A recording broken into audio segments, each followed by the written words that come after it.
Many years passed. More and more people began to fall in love with Maudie's art. Her paintings even appeared in the local papers. As her fame grew, reporters traveled from all over to interview her, to see her colorful little world with their own eyes. One reporter asked Everett, "Having a wife like Maudie, do you feel lucky?" Everett looked serious, unsure what to say, but deep down, pride quietly filled his heart. Yet, as Maudie's paintings started selling for more and more money, Everett began to feel uneasy. A television program portrayed him as a rough, uneducated fisherman, claiming he wasn't worthy of her. The words sank in, stirring a deep sense of shame. He grew moody, sharp-tongued, and restless. When Maudie asked him to visit her ailing aunt, he refused to go, so she went alone, her frail body bent against the wind. When she returned, Everett was waiting by the road to pick her up, but the fear inside him hadn't faded. He was terrified that she might one day leave. One day, they argued bitterly. Maudie stepped out of the truck, not knowing where to go. She ended up at Mrs. Chisholm's house. Mrs. Chisholm had always admired her art. She welcomed Maudie in with open arms. She asked, "How do you create something so beautiful?" Maudie smiled softly. "I don't really know," she said. "Every time I pick up a brush, I just feel happy, like the pain melts away." That night, Maudie couldn't stop thinking about Everett, and Everett, alone at home, missed her terribly. The next morning, he dropped everything and went to find her. He admitted he was afraid of losing her, because she was too special to lose. Maudie looked at him and said, "Everything I ever wanted is right here, with you." More years went by. Maudie's arthritis worsened, and her lungs grew weak. Without Everett's help, she could hardly move. Even holding a slender paintbrush became a struggle. She knew her time was coming to an end, so she asked Everett to take in a few dogs to keep him company after she was gone.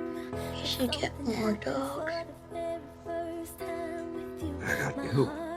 Though he wouldn't say it out loud, he knew her illness was beyond control. One night, Maudie was overcome by unbearable pain. Everett rushed her to the hospital. As he stepped into the emergency room, he froze in place. From her hospital bed, Maudie whispered her final words, "I am surrounded by love." Maudie was gone, leaving Everett all alone. He returned home and stared at the unfinished painting on the wall, the paint still wet, and beside it, the little box Maudie always kept close. Inside was a faded job notice, the one that had brought them together.